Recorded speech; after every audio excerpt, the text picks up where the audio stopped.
గురుభ్యో నమః. అస్తు ప్రకృతవంశరామః.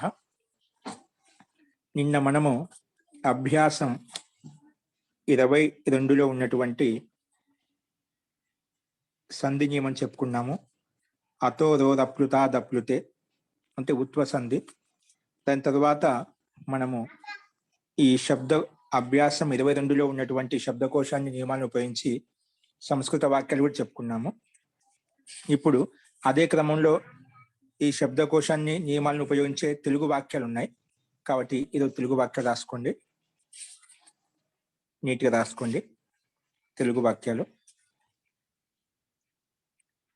5 పుస్తకాలు, 5 పుస్తకాలు, 6 విద్యార్థులు, 6 విద్యార్థులు, 7 బాలికలు, 7 బాలికలు, 7 బాలికలు,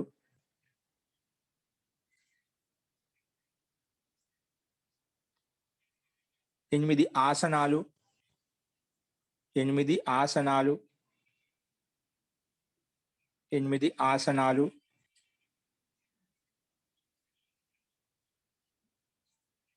9 మంది గురువులు, 9 మంది గురువులు, 9 మంది గురువులు,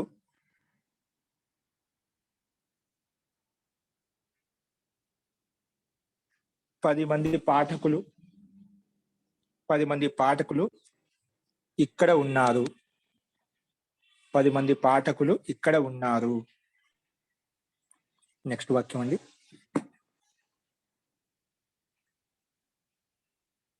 ఒకసారి మళ్ళీ చెప్తున్నాను. 5 పుస్తకాలు, 6 బాలకులు అంటే ఛాత్రులు, 6 ఛాత్రులు, 7 కన్యలు, 8 ఆసనాలు, 9 మంది గురువులు, 10 మంది పాఠకులు ఇక్కడ ఉన్నారు. రెండో వాక్యం: 5వ పుస్తకము, 5వ పుస్తకం, 6వ విద్యార్థి, 6వ విద్యార్థి, 6వ విద్యార్థి, 7వ బాలిక, 7వ బాలిక, 7వ బాలిక, 8వ ఆసనము, 8వ ఆసనము, 8వ ఆసనము, 8వ ఆసనము. నెక్స్ట్ 9వ గురువు, 9వ గురువు, 9వ గురువు, 10వ రాజా కూడా, 10వ రాజా కూడా, 10వ రాజా కూడా ఇక్కడే ఉన్నారు, 10వ రాజా కూడా ఇక్కడే ఉన్నారు, 10వ రాజా కూడా ఇక్కడే ఉన్నారు.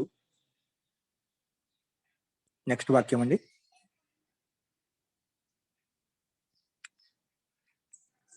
పదవ రాజా కూడా ఇక్కడే ఉన్నారు. మూడో వాక్యం: అతడు పితను అనుకరిస్తున్నాడు,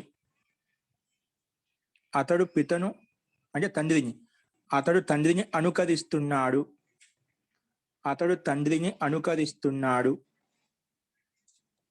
అతడు తండ్రిని అనుకరిస్తున్నాడు, అతడు తండ్రిని అనుకరిస్తున్నాడు.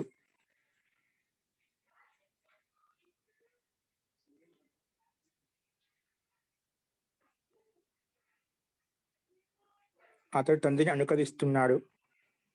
నాలుగో వాక్యం: శత్రువు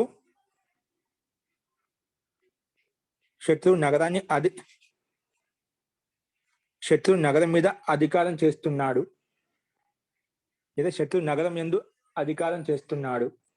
శత్రువు నగరం యందు అధికారం చేస్తున్నాడు, శత్రువు నగరం యందు అధికారం చేస్తున్నాడు. నెక్స్ట్ ఐదో వాక్యం: ఐదవ వాక్యం, దొంగవాడు నాకు అపకారం చేస్తున్నాడు. దొంగవాడు నాకు అపకారం చేస్తున్నాడు. దొంగవాడు నాకు అపకారం చేస్తున్నాడు. దొంగవాడు నాకు అపకారం చేస్తున్నాడు. నెక్స్ట్ వాక్యం, మూర్ఖుడు విద్వాంసుణ్ణి తిరస్కరిస్తున్నాడు. మూర్ఖుడు విద్వాంసుడిని తిరస్కరిస్తున్నాడు. మూర్ఖుడు విద్వాంసుడిని తిరస్కరిస్తున్నాడు. మూర్ఖుడు విద్వాంసుడిని తిరస్కరిస్తున్నాడు. మూర్ఖుడు విద్వాంసుడిని తిరస్కరిస్తున్నాడు.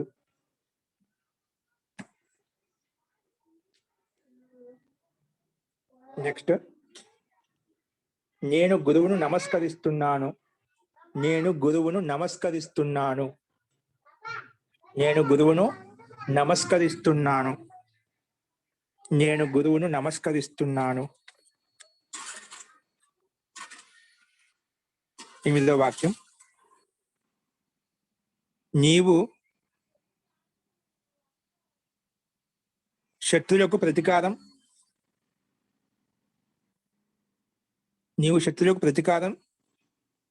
చేశావు. నీవు శత్రులకు ప్రతీకారం చేశావు లేదా ప్రతికరించావు. నువ్వు శత్రువులను ప్రతికరించావు. నీవు శత్రువులను ప్రతికరించావు. నీవు శత్రువులను ప్రతికరించావు. నీవు శత్రువులను ప్రతికరించావు.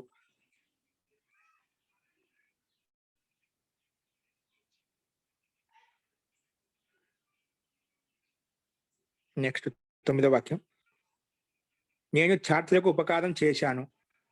నేను ఛాత్రులకు అంటే విద్యార్థులకు ఉపకారం చేశాను. నేను విద్యార్థులకు ఉపకారం చేశాను. అంటున్నప్పుడు భూతకాలంలో ఛాత్రులకు ఉపకారం చేశాను. నేను ఛాత్రులకు ఉపకారం చేశాను.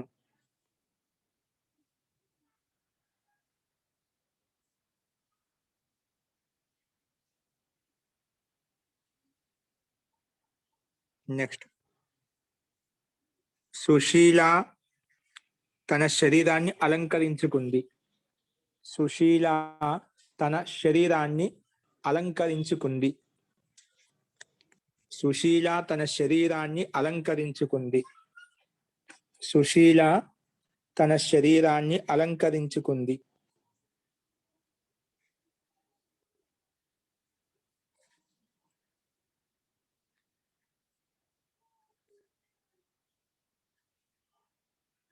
నెక్స్ట్, గురువు ఆసనాన్ని అలంకరించాడు. గురువు ఆసనాన్ని అలంకరించాడు. గురువు ఆసనాన్ని అలంకరించాడు. గురువు ఆసనాన్ని అలంకరించాడు. నెక్స్ట్ వాక్యం, బుద్ధిమంతుడు. నెక్స్ట్ వాక్యం,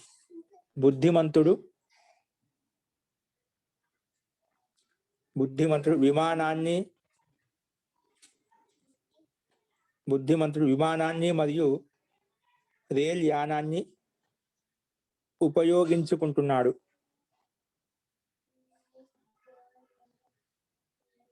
బుద్ధిమంతుడు విమానాన్ని మరియు రైల్ యానాన్ని అంటే రైలు యానమును ఉపయోగించుకుంటున్నాడు.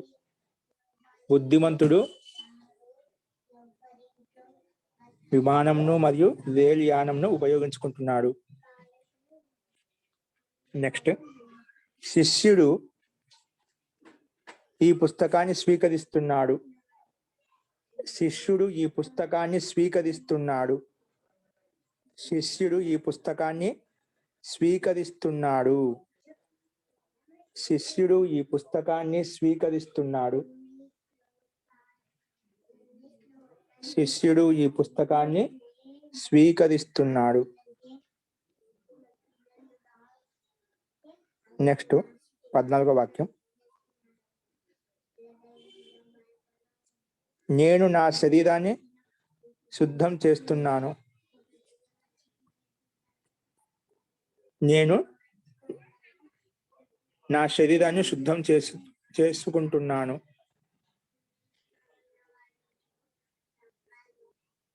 నేను నా శరీరాన్ని శుద్ధం చేస్తున్నాను లేదా శుద్ధం చేసుకుంటున్నాను. నేను నా శరీరాన్ని శుద్ధం చేసుకుంటున్నాను. అస్తు. నెక్స్ట్ వాక్యం. సంస్కృత భాష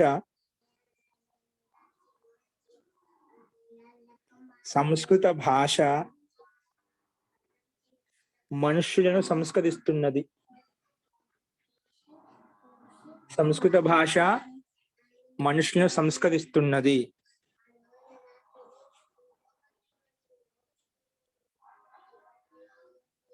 సంస్కృత భాష మనుషులను సంస్కరిస్తున్నది.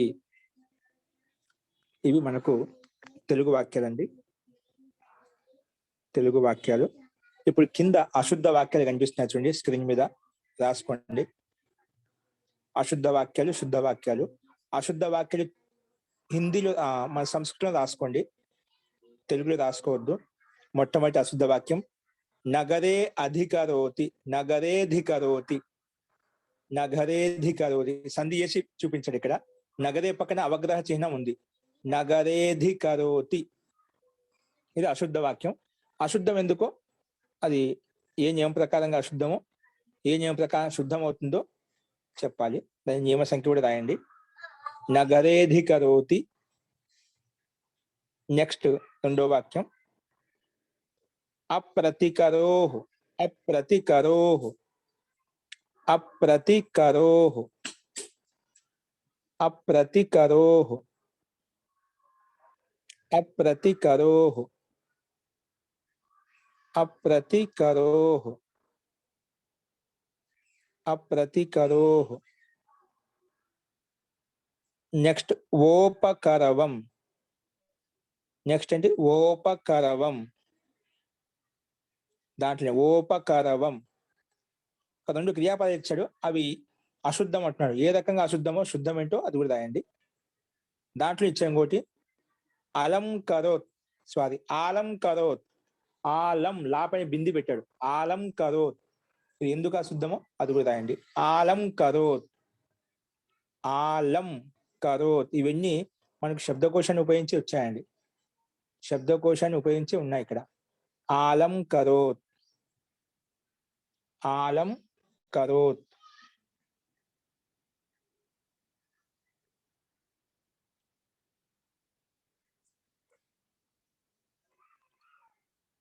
ఆలం కరోత్. అస్తు. ఇవి మనకు అశుద్ధ వాక్యాలండి. ఇంకోటి మనకు ఉత్వ సంధి సంబంధించి కొన్ని ఉదాహరణలు కింద చెప్తున్నారు, రాసుకోండి. సంధిం కురుత కింద రాసుకోండి. సంధిం కురుత అంటే కలిపి విడిదీసి చెప్తాను, కలిపి రాయండి. సంధిం కురుత. సంధి చేయాలి ఇక్కడ. ఏ సంధి? ఉత్వ సంధికి సంబంధించి ఉదాహరణలు చెప్తున్నాను, రాసుకోండి. సంధిం కురుత హెడ్డింగ్ పెట్టుకొని మొట్టమొదటి వాక్యం రాసుకోండి. సహ ప్లస్ అగచ్చత్. సహ ప్లస్ అగచ్చత్. సహ ప్లస్ అగచ్చత్. నెక్స్ట్ ఏషః ప్లస్ అత్ర. ఏషః ప్లస్ అత్ర. ఏషః ప్లస్ అత్ర. ఏషః ప్లస్ అత్ర. నెక్స్ట్ కః ప్లస్ అయం. కః ప్లస్ అయం. కః ప్లస్ అయం.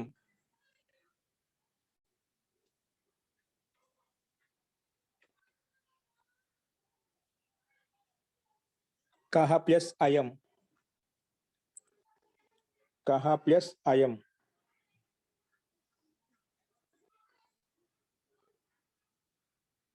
రామః ప్లస్ అవదత్. నెక్స్ట్ ఉదాహరణ రామః ప్లస్ అవదత్. రామః ప్లస్ అవదత్. రామః ప్లస్ అవదత్. రామః ప్లస్ అవదత్. నెక్స్ట్ దేవః ప్లస్ అధునా. దేవః ప్లస్ అధునా. దేవః ప్లస్ అధునా. దేవః ప్లస్ అధునా, దేవః ప్లస్ అధునా. నెక్స్ట్ నృపః ప్లస్ అకరోత్, నృపః ప్లస్ అకరోత్, నృపః ప్లస్ అకరోత్, నృపః ప్లస్ అకరోత్. నెక్స్ట్ ఛాత్రః ప్లస్ అపఠత్, ఛాత్రః ప్లస్ అపఠత్, ఛాత్రః ప్లస్ అపఠత్, ఛాత్రః ప్లస్ అపఠత్. నెక్స్ట్ సహ ప్లస్ అయం, సహ ప్లస్ అయం, సహ ప్లస్ అయం, సహ ప్లస్ అయం, సహ ప్లస్ అయం. నెక్స్ట్ హరిః ప్లస్ అసౌ, హరిః ప్లస్ అసౌ, హరిః ప్లస్ అసౌ, హరిః ప్లస్ అసౌ.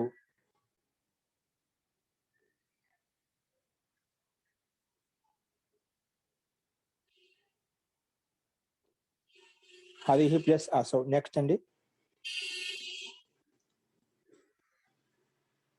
భానుః ప్లస్ అస్తి, భానుః ప్లస్ అస్తి, భానుః ప్లస్ అస్తి.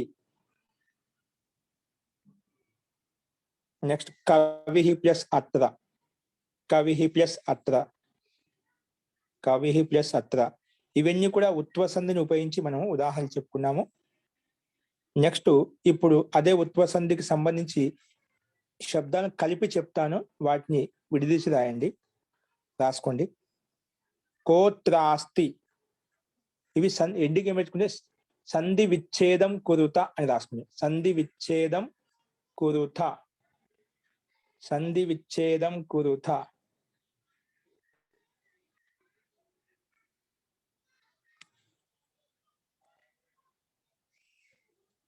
సంధి విచ్ఛేదం కురుత,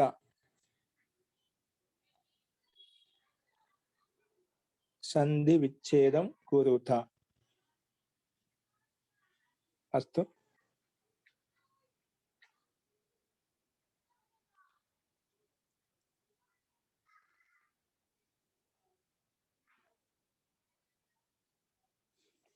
కోత్రాస్తి, మొట్టమొదటి ఉదాహరణ కోత్రాస్తి. కో పక్కన అవగ్రహ చిహ్నం పెట్టుకోండి. కోత్రాస్తి, కోత్రా, కోత్రాస్తి, కోత్రాస్తి. రెండో ఉదాహరణ రామో, రామో హసత్, రామో హసత్. రామో పక్కన ఓ పక్కన అవగ్రహ చిహ్నం వస్తుంది. రామో హసత్, రామో హసత్, రామో హసత్. నెక్స్ట్ దేవోయం, దేవోయం, దేవోయం, దేవోయం. నెక్స్ట్ సోపి, నెక్స్ట్ అంటే సోపి, సోపి. నెక్స్ట్ కోపి, కోపి. నెక్స్ట్ అంటే కోపి. ఇవి మనకు కలిపి చెప్పాము, వీటిని విడిచి రాయండి. ఇవి ఉత్వ సంధికి సంబంధించిన ఉదాహరణలు. ఈ రకంగా అభ్యాసం 22లో ఉన్నటువంటి మనకు శబ్దకోశ నియమాలను ఉపయోగించి ఏవైతే చెప్పామో అవన్నీ ఇక్కడ కంప్లీట్ అయిపోతాయి. నెక్స్ట్ అభ్యాసం 23 నీట్గా మొదలు పెట్టుకోండి. అభ్యాసం 23 రాసుకోండి. అభ్యాసం 23 నీట్గా రాసుకోండి. మీరు రాహు మొట్టమొదటి శబ్దకోశం చెప్పుకుంటాము. చూడండి, మనకు ప్రతి శబ్దకోశంలో 25 శబ్దాలు ఉంటాయి, ధాతులు ఉంటాయి, కొన్ని అవ్యపదాలు ఉంటాయి. ఒక్కొక్క అభ్యాసంలో ఒక్కొక్క శబ్దం ఉంటుంది, అంటే భిన్న భిన్నంగా ఉంటాయి. అంటే ముందు వచ్చిన అభ్యాసం 25 శబ్దాలు ఏవైతే చెప్పుకున్నామో, అంటే ఈ శబ్దాలు అన్నప్పుడు ధాతులు ప్రత్యయాలు అన్ని వస్తాయన్నమాట అక్కడ. అంటే ప్రతి అభ్యాసంలో 25 కొత్త శబ్దకోశం చెప్పుకుంటూ వెళ్తామట. ఆ శబ్దకోశాన్ని ఉపయోగించి మనం వాక్య నిర్మాణం ఉంటుంది. కాబట్టి ప్రతి శబ్దకోశాన్ని మీద మీరు ఫోకస్ చేస్తూ ఉండండి. ప్రతి చోట ధాతులు భిన్నంగా ఉంటాయి, శబ్దాలు భిన్నంగా ఉంటాయి.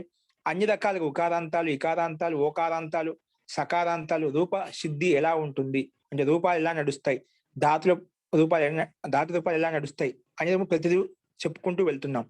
కాబట్టి శబ్దకోశాన్ని ప్రతి ఒక్కరు గమనిస్తూ ఉండండి. రాసుకోండి. అభ్యాసం 23లో ముందుగా శబ్దకోశం, అందులో మొట్టమొదటి శబ్దం రాసుకోండి. రాహు. రాహు. రాహు అంటే రాహు. రాహు అంటే రాహు. గ్రహాలు ఉంటాయి కదా, రాహు గ్రహము, కేతు గ్రహము, ఇవన్నీ గ్రహాల పేర్లండి.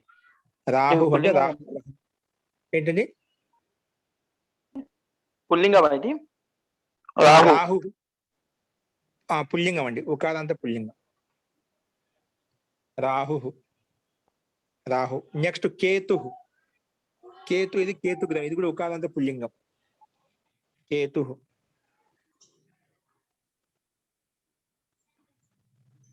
అంటే రాహుగ్రహం లేదా కేతు గ్రహం అని అర్థం చేసుకోవాలి.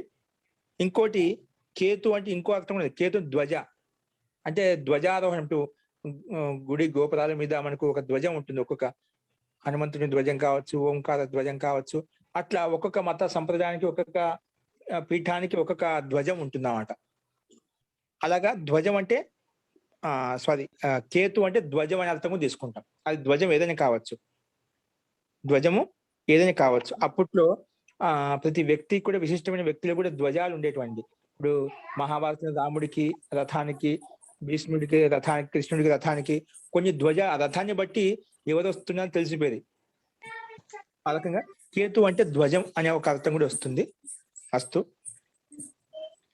కేతు అనే కేతు గ్రహం లేదా ధ్వజ అనే అర్థము, రెండు అర్థాలు వస్తాయి. సందర్భాన్ని బట్టి మనం అర్థం చేసుకోవాలి. నెక్స్ట్ రాసుకోండి. కక్ష. కక్ష అంటే తరగతి. కక్ష అంటే ఇది తరగతి. కక్ష అంటే తరగతి. నెక్స్ట్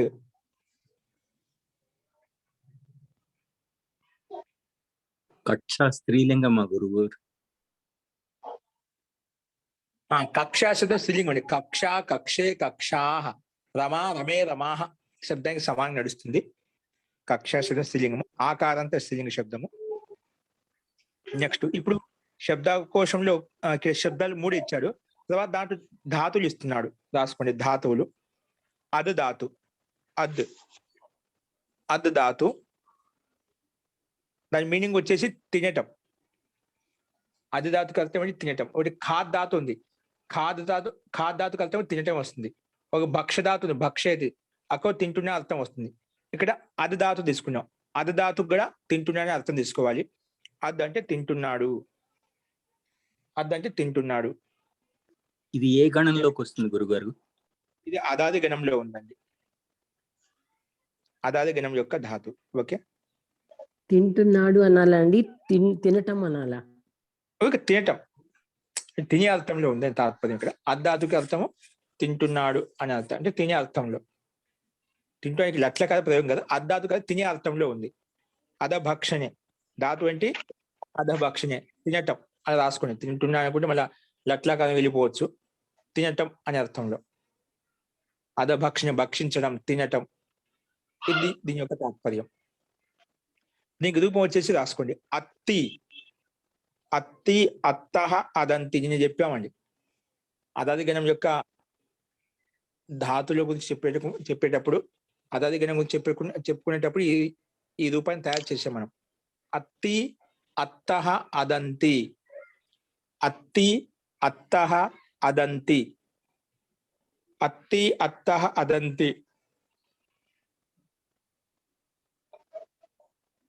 హరిప్రియ ఇక్కడ వచ్చి కూర్చోండి.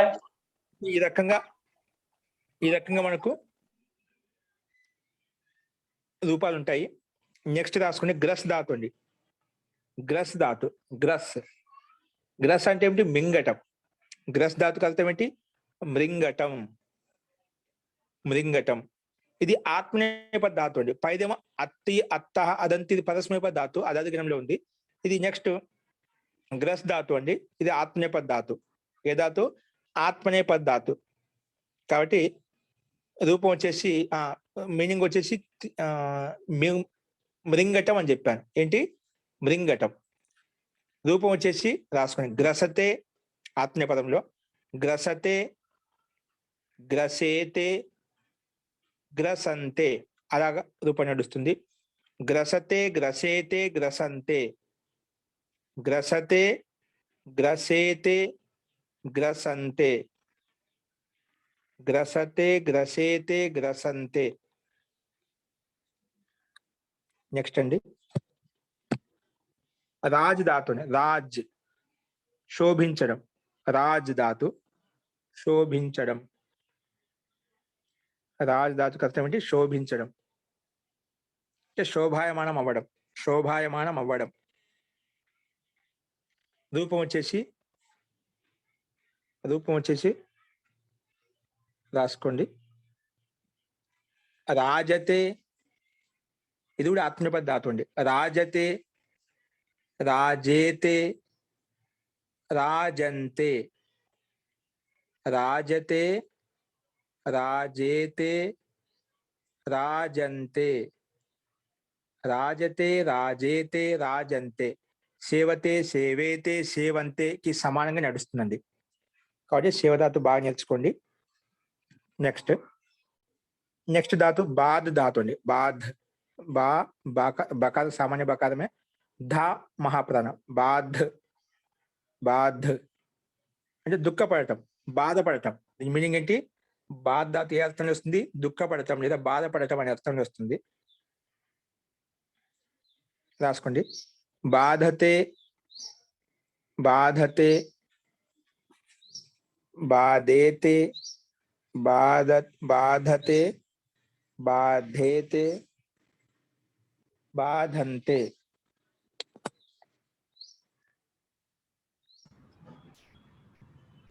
మహాశయ దుఃఖపడడం, దుఃఖపెట్టడం. దుఃఖపడటం అండి, దుఃఖపెట్టడం. అప్పుడు బాధయతే నిజంత పదం వస్తుంది. బాధయతే దుఃఖపెట్టడం. ఇది బాధతే దుఃఖపడటం లేదా బాధపడటం. రాసుకోండి. బాధతే, బాధేతే, బాధంతే అలాగ రూపం నడుస్తుంది. నెక్స్ట్ లంగ్ ధాతు. లంగ్ ధాతు. లంగ్ ధాతుకు అర్థం లాంగ్న అంటే జంప్ చేయడం. ఏంటి? లాంగ్న అంటే జంప్ చేయడం,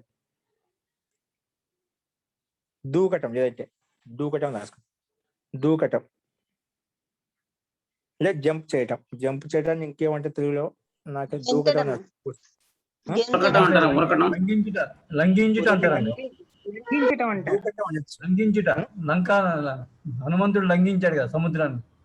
లంఘనం చేయడం, అట్లా లంఘించుట. దూకుట.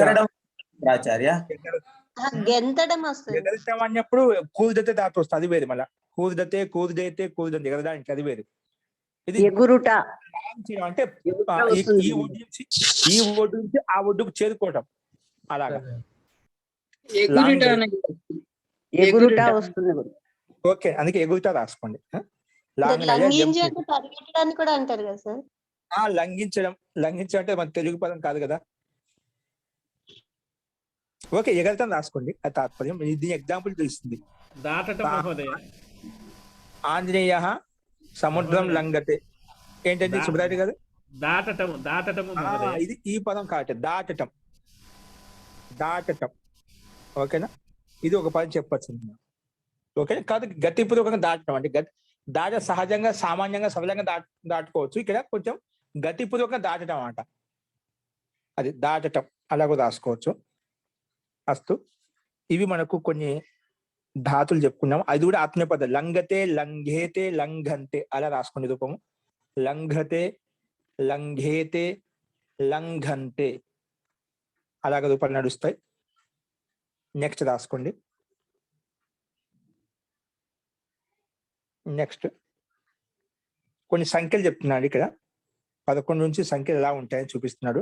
రాసుకోండి. ఏకాదశన్ అంటే 11. ఏమని రాసుకోమంటారు మహోదయ? ఏమని ఏంటండి? హెడ్డింగ్ పెట్టుకోమంటారు? ఏంటండి ఏమని హెడ్డింగ్ పెట్టుకొని రాసుకోమంటారు? హెడ్డింగ్ ఇవన్నీ శబ్దకోశం కిందకి వస్తాయండి. ఇవన్నీ మొత్తం శబ్దకోశం పెట్టేసాం, కంటిన్యూ రాసుకోవడమే. ప్రతి శబ్దకోశం కొన్ని చోట్ల ధాతులు ఇస్తుంటాయి, కొన్ని చోట్ల శబ్దాలు ఇస్తుంటాయి, కొన్ని చోట్ల ప్రత్యాది శబ్దాలు వస్తుంటాయి, సంఖ్యలు వస్తుంటాయి. కంటిన్యూ రాసుకోవడం మనం 25 శబ్దాలు అది ఏమైనా కానీ. ఓకే, ఇప్పుడు సంఖ్యలు ఉన్నాయి, హెడ్డింగ్ పెట్టుకొని క్రమంగా రాసుకున్నాం. ఏకాదశన్ సంఖ్య ఇచ్చారు. మనం ఏకాదశ, ద్వాదశ, త్రయోదశ అని సంఖ్యలు చెప్తాం కదా, 11, 12, 13. అది 11, 13 ఏకాదశ, ద్వాదశ ఎలా తయారైంది అంటే ఏకాదశన్ అనే మూల శబ్దం నుండి తయారైంది. ఏకాదశన్ అవే చెప్తున్నాడు ఇక్కడ. రాసుకోండి. ఏకాదశన్ అంటే 11.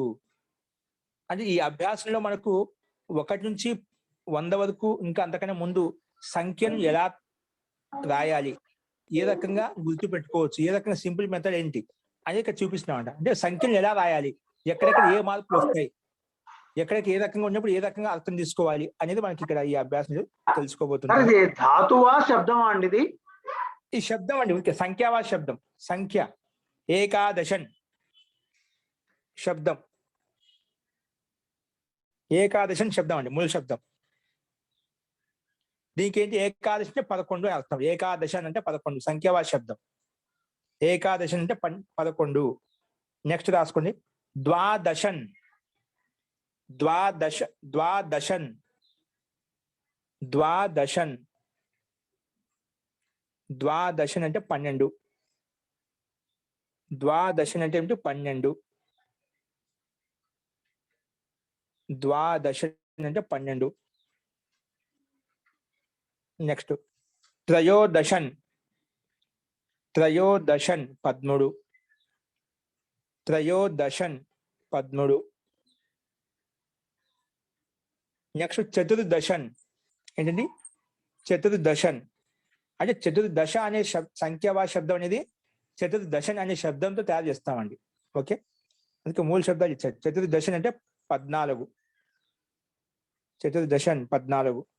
నెక్స్ట్ పంచదశన్, పంచదశన్ 15. పంచదశన్ 15. నెక్స్ట్ షోడశన్, షోడశన్ 16. షోడశన్ అంటే 16.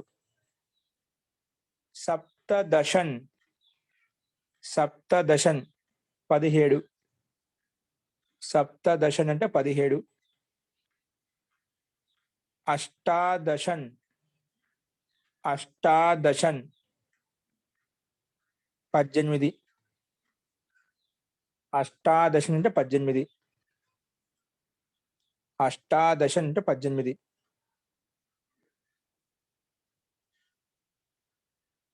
నెక్స్ట్ ఏకోన వింశతి. ఏకోన, ఏకా ప్లస్ ఊన, ఏకా ప్లస్ ఊన ఇక్కడ ఆద్గుణతో గుణసంధి చేసి డైరెక్ట్ కలిపి చెప్పాం. ఏకోన వింశతి, వింశతి అంటే 19. ఏకోన వింశతి అంటే 19. ఏకోన వింశతి అంటే 19. నెక్స్ట్ వింశతి, వింశతి అంటే 20. వింశతి అంటే 20. వింశతి అంటే 20. వింశతి అంటే 20. 11 నుంచి 20 వరకు సంఖ్యలు చెప్పుకున్నాం. తర్వాత నెక్స్ట్ చూపిస్తున్నాడు. 20 చెప్పుకునే తర్వాత 30, 40 ఏమంటాం రాసుకుని. త్రింశత్ అంటే 30. 11 నుంచి 20 వరకు క్రమంగా చెప్పి తర్వాత 30, 40, 50 అలా చెప్తున్నాడు. రాసుకుని. త్రింశత్ అంటే 30. త్రింశత్ 30. త్రింశత్ అంటే 30. నెక్స్ట్ నెక్స్ట్ రాసుకోండి. చత్వారింశత్ 40. చత్వారింశత్. సో తకాల అనంతం కూడా పెట్టుకోండి. మనకు దీన్ని వీటి సంఖ్యలను ఉపయోగించి నియమాలు ఉంటాయి మనకు. ఎక్కడ ఏ రకంగా మారుతున్నాయి, ఎప్పుడు మారుతున్నాయి, ఏ సందర్భంలో మారుతున్నాయి, దీన్ని బట్టి మనం త్వరగా గుర్తు పెట్టుకోవచ్చు వీటిని సంఖ్యలను. అందుకే నీట్గా రాసుకోండి. చత్వారింశత్ 40. చత్వారింశత్ 40. నెక్స్ట్ పంచాశత్. పంచాశత్ అంటే 50. పంచాశత్ అంటే 50. 50 అంటే 50. నెక్స్ట్ షష్ఠి 60. షష్ఠి 60. షష్ఠి 60. సప్తతి 70. సప్తతి 70. సప్తతి 70. నెక్స్ట్ అశీతి 80. అశీతి 80. అశీతి అంటే 80. నెక్స్ట్ నవతి 90.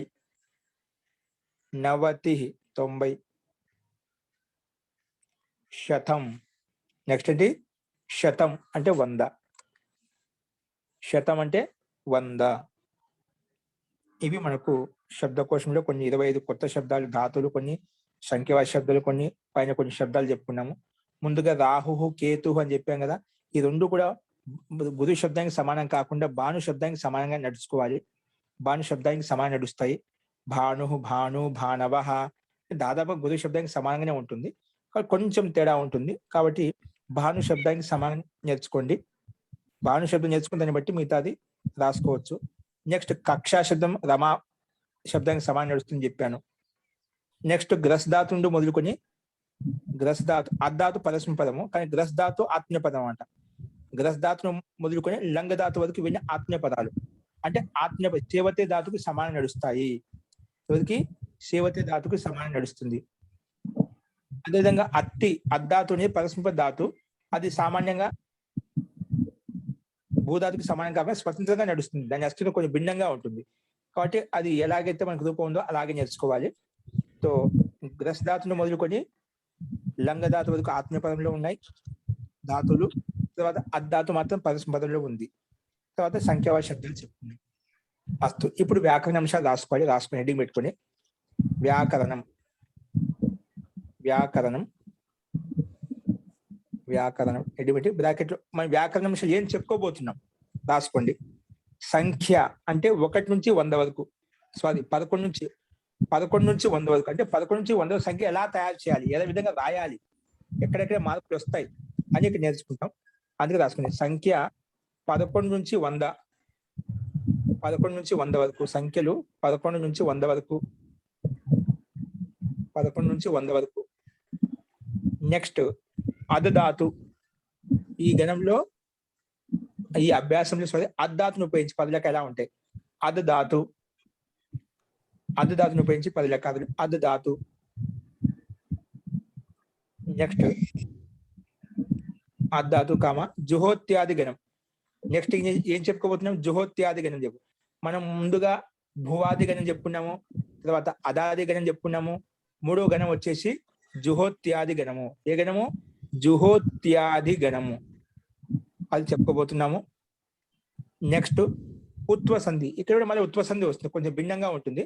ముందు చెప్పుకునే ఉత్వసంధే, ఇది కూడా ఉత్వసంధే, ఎందుకంటే ఉత్వం అవుతుంది కాబట్టి ఉత్వసంధి. ఓకే.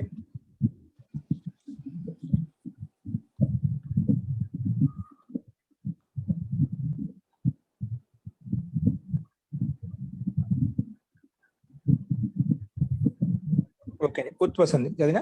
ఇవి మనం చెప్పుకోబోయే వ్యాకరణ అంశాలు. బ్రాకెట్ క్లోజ్ చేసుకోండి, బ్రాకెట్ క్లోజ్ చేసుకోండి. ఇప్పుడు ఒకసారి ముందుగా మనం భాను శబ్దం ఎలా నడుస్తుందో ఒకసారి రాసుకుంటే దాన్ని బట్టి మిగతాన్ని రాసేసుకోవచ్చు. భాను శబ్దం రాసుకుని అందరూ కూడా భాను శబ్దం మనకి ఇంకా పరిశిష్టంలో ఉంది. భాను శబ్దం ఒకసారి రాసుకోండి. భాను శబ్దానికి రూపం ఏ విధంగా ఉంటుంది? భాను శబ్దానికి సమానంగా, బుధ శబ్దానికి సమానంగానే ఉంటుంది అని రాసుకోండి. భాను శబ్దంకి రూపం భాను అని బట్టి మూల శబ్దం దాంట్లో ప్రథమ భక్తి రాసుకుంది. భాను, భాను, భాను, భాను, భానవ, భాను, భాను, భానవ. ఏంటండి? భాను, భాను, భానవ, భాను, భాను, భానవ. నెక్స్ట్ అండి భానుం, భానుం, భానుం, భాను భానూన్ భానూన్ భానుం భాను భానూన్. నెక్స్ట్ మూడో విభక్తి భానున భానున భానున భానుభ్యాం భానున భానుభ్యాం భానుభిః భానున భానుభ్యాం భానుభిః. నెక్స్ట్ చతుర్థ విభక్తిలో భానవే భానవే భానవే భానవే భానుభ్యాం మ్యూట్ చేయండి, చాలా డిస్టర్బెన్స్, మ్యూట్ చేయండి ఎవరు. భానుభ్యాం. చతుర్థ విభక్తిలో భానవే భానుభ్యాం భానుభ్యః భానుభ్యః. చతుర్థ విభక్తిలో భానవే భానుభ్యాం భానుభ్యః. నెక్స్ట్ పంచమ విభక్తిలో భానోః భానోః భానోః భానుభ్యాం భానుభ్యాం భానోః భానుభ్యాం భానుభ్యః. పంచమ విభక్తిలో భానోః భానుభ్యాం భానుభ్యః భానుభ్యః. ఈ రకంగా ఉంటాయి. షష్ఠి విభక్తి రాసుకోండి. నెక్స్ట్ ఇక్కడ భానోః షష్ఠి విభక్తి ఏకవచనంలో భానోః భానోః భాన్వోః షష్ఠి విభక్తి ద్వివచనం అండి. భాన్వోః భాన్వోః భానూనాం భానూనాం భానోః భాన్వోః భానూనాం. నెక్స్ట్ సప్తమి విభక్తిలో భానౌ భానౌ భానౌ భాన్వోః భాన్వోః భాన్వోః భానుషు భానుషు భానుషు.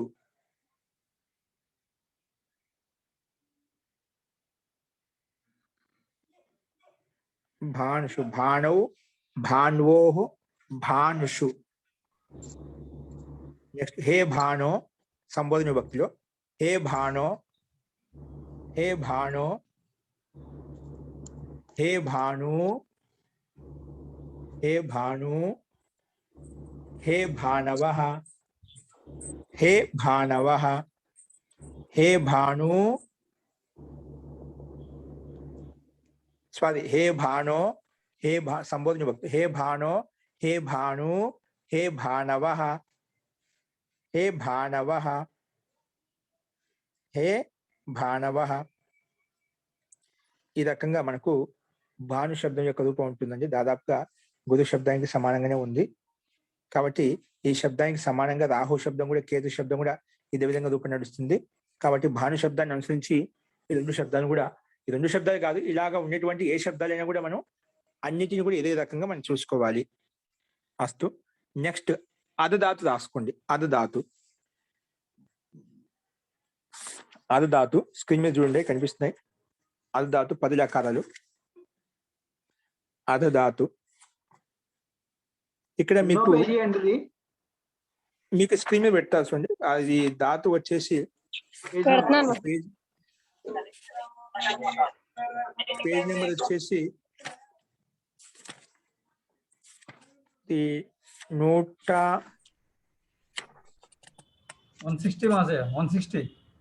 160 అండి.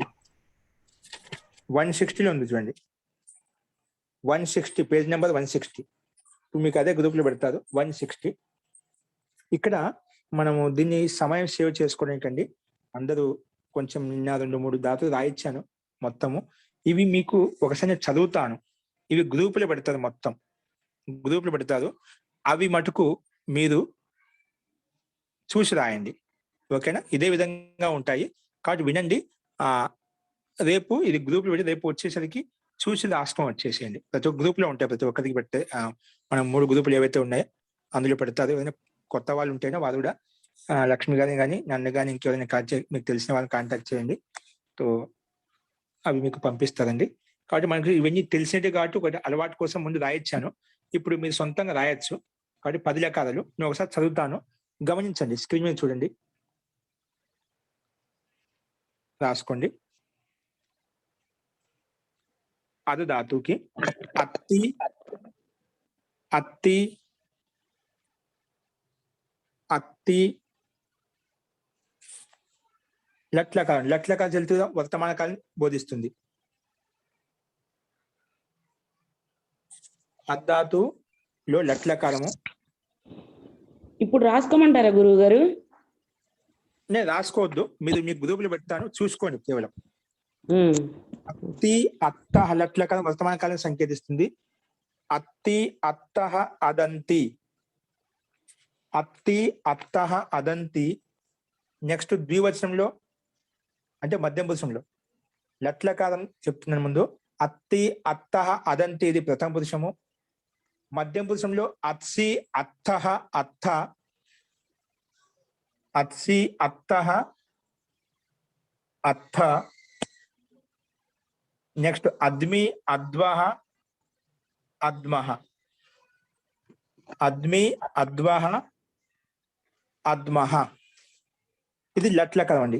నెక్స్ట్ లట్ తర్వాత మనం చెప్పిన ఒక క్రమం చెప్పుకున్నామండి, అకారాది క్రమం. లట్, లిట్ అని చెప్పి అదే క్రమం ప్రకారం లిట్ లకారం. లిట్ లకారంలో ఏమొస్తుందంటే ఇదే అర్ధాతుకి జగాస, జఘాస, జక్షతు, జక్షు. జఘాస, జక్షతు, జక్షు. జఘాస, జక్షతు, జక్షు. జగసిథ,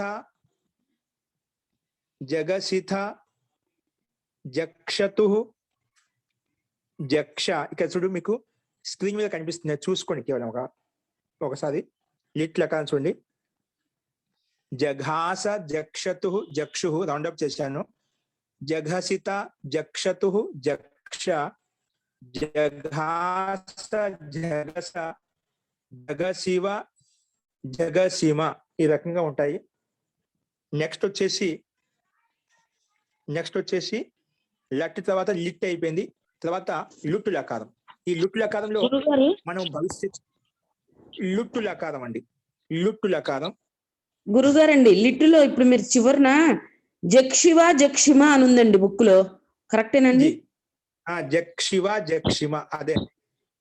ఇక్కడ లట్ లకారం కింద ఇంకో రూపం జక్కా అని పెట్టేసి, అంటే 2 రకాలు రాయొచ్చు. జగాస, జక్షతు, జక్షు. జఘసిథ, జక్షతు, జక్ష. జఘాస, జగస. 2 రూపాయలు ఇచ్చాడు. జగాస ఉత్తమ పురుషులో కూడా 2 రూపాయలు, 2 రకాలు రాసుకోవచ్చు. జఘాస ఒకటి, జగస ఏకవచనంలో. ద్వివచనంలో 1 రూపాయలు ఇచ్చాడు. జక్షివ, జక్షిమ. ఓకే. నెక్స్ట్ ఇదే ధాతుని ఇంకో రకంగా రాసుకోవచ్చు. ఏ రకంగా అంటే కింద లిట్ లకారం ఇచ్చాడు చూడండి. ఆద, ఆదతు, ఆదుహు. ఆద, ఆదతు, ఆదుహు. నెక్స్ట్ మధ్యం పురుషంలో ఆదిత, ఆదిథ, ఆదతు, ఆద. ఆద ఉత్తమ పురుషంలో ఆద, ఆదివ, ఆదిమ. ఈ రకంగా ఉంటాయి. ఆద, ఆదివ, ఆదిమ. అంటే 2 రకాలు రాసుకోవచ్చు. వాటి 2 తెలిసి ఉండాలి. మనం తెలిసినప్పుడు మనకి ఇది అర్ధాతు యొక్క ప్రయోగం లిట్లుగా 2 రకాలుగా ఉంటుంది. ఇది చెప్పాక ప్రత్యక్షంగా కాకుండా పరోక్షంగా విన్నది, చూసింది, రామాయణ ఇతిహాసంలో ఏవైతే జరిగినాయో వాటి గురించి చెప్పుకున్నప్పుడు ఈ లకారాన్ని ఉపయోగిస్తాము. నెక్స్ట్ కింద లుట్టు లకారం. 3వ లకారం ఏంటి? లుట్టు లకారం. 3వ లకారము లుట్టు. లాకి ఊకారం ఇస్తే లు అయిపోతుంది. లుట్ లకారంలో రూపం ఇక్కడ పూర్తిగా వెళ్ళి 1 రూపం ఇచ్చాడు మనకు. భవిత, భవితారో, భవితారహ. భూధాతుకు ఏ విధంగా చెప్పుకున్నామో సేమ్ ఇదే విధంగా అలాగే ఉంటుంది. ధాతు మార్చుకున్నాము. ఇక్కడ ఏముంటుంది? అత్త, అత్తారు, అత్తారహ. అత్తాసి, అత్తాస్థ, అత్తాస్థ. అత్తాస్మి, అత్తాస్వహ, అత్తాస్మః. మీకు కర్త, కర్తారో, కర్తార క్రూ ధాతు చెప్పుకున్నాం. అంతకన్నా ముందు నీ ధాతు చెప్పుకున్నాం. ఆ లుట్ల కాలంలో ఆ ధాతు ముందు పెట్టుకున్నామంటే ఇది ఎన్ని రాసేయచ్చు అండి. దానికి సమానంగా నడుస్తుంది. అక్కడ కర్త అన్నాం, ఇక్కడ ఏమంటున్నాం అంటే అత్త అంటున్నాం. అక్కడ కర్తారో అన్నాము, ఇక్కడ అత్తారో అంటున్నాం. అక్కడ కర్తారహ అని చెప్పాం, ఇక్కడ అత్తారహ అని చెప్పాం. అక్కడ మళ్ళీ కర్తాసి, ఇక్కడ అత్తాసి. కర్తాస్త, అత్తాస్త, కర్తాస్మ, కర్తా అత్తాస్మ. అలాగా ఆ రూపాన్ని ముందు పెట్టుకుంటే ఈ రూపాయలు రాసేయచ్చు. ఓకే, రాసుకుంటే అత్త, ఒకసారి వినండి. అత్త, అత్తారో, అత్తారహ, అత్తాసి, అత్తాస్థ, అత్తాస్థ, అత్తాస్మి, అత్తాస్వహ, అత్తాస్మః. ఇలాగా లుట్ లకారం ఉంటుంది. ఇది ఎప్పుడు ఉపయోగిస్తామంటే నిన్న రేపు ఎల్లుండి జరగబోయేటువంటి భవిష్యత్తు కాలం చెప్పేటప్పుడు. ఈ రోజు భవిష్యత్తు కాలం కాకుండా రేపు ఎల్లుండి అంతకన్నా ముందు జరగబోయేటువంటి విషయాన్ని చెప్పేటప్పుడు మాత్రం ఈ లకారాన్ని ఉపయోగిస్తాను అని చెప్పాను. నెక్స్ట్ లిరుట్టు లకారం, లాకి రూవత్తు, లిరుట్టు లకారం. ఇది అద్యతన భవిష్యత్ కాలం. పైదేమో అనద్యతన భవిష్యత్ కాలం, ఇది అద్యతన భవిష్యత్ కాలం. ఇది కూడా సింపుల్ గా ఉంటుంది. భవిష్యతి, భవిష్యతః, భవిష్యంతి. అలాగా ఇక్కడ అత్స్యతి వస్తుంది. అత్స్యతి, అత్స్యతః, అత్స్యంతి. అత్స్యతి, అత్స్యతః, అత్స్యంతి. అత్స్యసి, అత్స్యతః, అత్స్యథ. అత్స్యామి, అత్స్యావః, అత్స్యామః. ఈ రకంగా భవిష్యత్తుకి సమానంగానే ఇది కూడా అలాగే ఉంటుంది. కాబట్టి ఇది అద్యతన భవిష్యత్ కాలం. అద్యతన భవిష్యత్ కాలం ఈ రోజు జరిగబోయేటువంటి విషయాన్ని చెప్పాలి అంటే ఈ లకారాన్ని ఉపయోగించాలి. నెక్స్ట్ లట్, లిట్టు, లుట్టు, లిట్ తర్వాత లోట్ లకారం. నెక్స్ట్ ఏంటి? లోట్ లకారం, 5వ లకారం. లోట్ ఆజ్ఞ ఇవ్వడం, ఆజ్ఞ తీసుకోవడం అనే అర్థంలో. తో ఇక్కడైతే పూర్తిగా రూపం ఇచ్చాడు మనకి. ఎందుకంటే దీంట్లో మార్పులు కొంచెం ఉంటాయి కాబట్టి పూర్తిగా ఇవ్వలేదు. అన్ని రూపాయలు ఇచ్చారు మనకు, షార్ట్ కట్లు ఇవ్వలేదు. చూసుకోండి. లోట్ లకారంలో అత్తు, అత్తాం, అదంతు, అద్ది, అత్తం, అత్త, అదాని, అదావ, అదామ. అదాని, అదావ, అదామ. ఇది లోట్ లకారం అండి. నెక్స్ట్ లంగ్ లకారం. లంగ్ లకారం ఏంటి? అనద్యతన భూతకాలం అంటాం. అంటే నిన్న మొన్న జరిగిపోయేటువంటి భూతకాలం చెప్పేటప్పుడు ఇది ఉపయోగిస్తాం. ఈ రోజు జరిపిన భూతకాలం కాదు, నిన్న మొన్న జరిపిన భూతకాలం ఏదైతే ఉందో ఆ లకారాన్ని, ఆ విషయాన్ని చెప్పాలంటే ఈ లకారంలో వచ్చి మనం ఆ రూపాన్ని చెప్పాలి.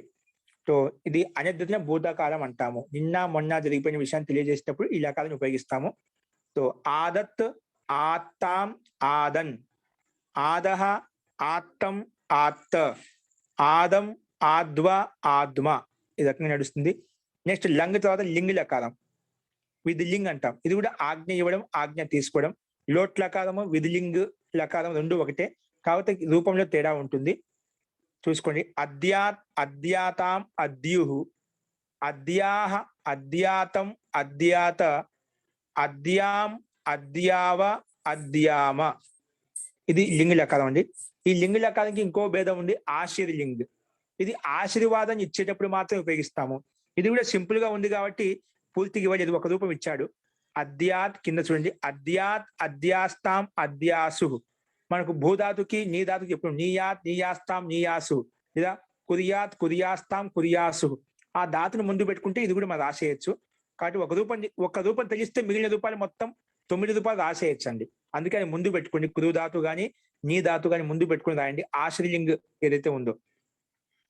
అద్యాత్, అద్యాస్తాం, అద్యాసు. అద్యాహ, అద్యాస్తం, అద్యాస్త. అద్యాసం, అద్యాస్వ, అద్యాస్మ. ఈ రకంగా ఉంటుంది ఆశ్రలింగ్ లకారము. నెక్స్ట్ లుంగు లకారం అండి. లుంగు ఇది అద్యతన భూతకాలం. అంటే ఈ రోజు జరిగిపోయినటువంటి భూతకాలం చెప్పేటప్పుడు ఇది ఉపయోగిస్తాం. లుంగు లకారం ఏంటి? లుంగు. లుంగు అంటే ఈ రోజు జరిగిపోయిన భూతకాలం ఎప్పుడు చెప్పాలంటే మనం ఇదే లకారంలోకి వచ్చి చెప్పాలి. సో ఇక్కడ అద్దాతకు లుంగు లెక్క ఎలా ఉంది? కింద ఇచ్చాడు లాస్ట్ లో. అఘసత్, అఘసతాం, అఘసన్, అఘసహ, అఘసతం, అఘసత, అఘసం, అఘసావ, అఘసామ. అఘసం, అఘసావ, అఘసామ. ఈ రకంగా ఉంటుంది. నెక్స్ట్ అంతిమ లకారం లిరుంగు లకారం. లిరుంగు లాకి రూపొత్తిస్తే లిరుంగు లకారం. సో ఇది హేతుమత్ భవిష్యత్ కాలం. అంటే కారణం చూపించి కారణం చెప్పేటప్పుడు ఈ లకారాన్ని ఉపయోగిస్తాను అని చెప్పాను. ఇది కూడా సింపుల్ గా ఉంటుంది కాబట్టి మొత్తం ఇవ్వలే, ఒక రూపం ఇచ్చాడు. ఒక రూపం తెలిస్తే దాన్ని బట్టి మిగిలిన రూపాలని రాసేయచ్చు. సో ఏమి ఇచ్చారంటే రూపం ఒకటి ఆత్స్యత్, ఆత్స్యతాం, ఆత్స్యన్, ఆత్స్యత్, ఆత్స్యతాం, ఆత్స్యన్. నెక్స్ట్ ఆత్స్యః, ఆత్స్యతం, ఆత్స్యత.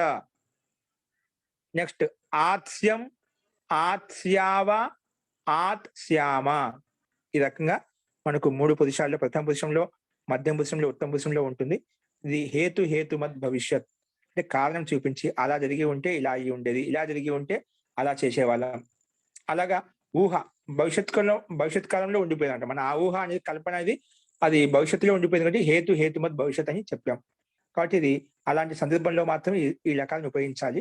ఈ రకంగా అది ధాతుకి 10 లకారాలు మీరు గ్రూప్ లో పెడతారండి. అవి చూసి రాసుకోండి. రేపు సామాన్యంగా సమానంగా నడుస్తుంది మహోదయ చెప్పారు మీకు. ఏంటండి ఇది ఏ ధాతువుకు సమానంగా నడుస్తుంది?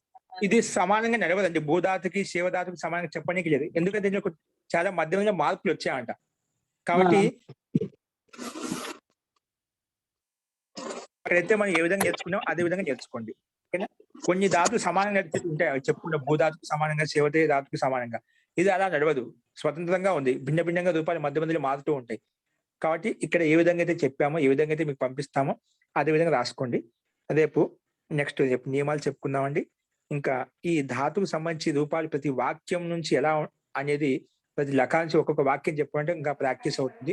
కాబట్టి ఇక్కడ నుంచి మనం ఆది ధాతును కూడా ఉపయోగించి వాక్యాలు ఏ విధంగా ఉంటాయి ప్రతి లకాలంలో అవి కూడా చూద్దాము. కాబట్టి ప్రతి ఒక్కరు ఖచ్చితంగా రాసుకొని వచ్చేయండి, మనకు టైం సేవ్ అవుతుంది. అస్తు. ఇంకెవరికైనా సందేహాలు ఉంటే మంత్రపాఠం అయిపోయిన తర్వాత అడగండి. మంత్రపాఠ. ఓం సర్వే భవంతు సుఖినః, సర్వే సంతు నిరామయాః, సర్వే భద్రాణి పశ్యంతు, మా కశ్చిత్ దుఃఖభాగ్ భవేత్. ఓం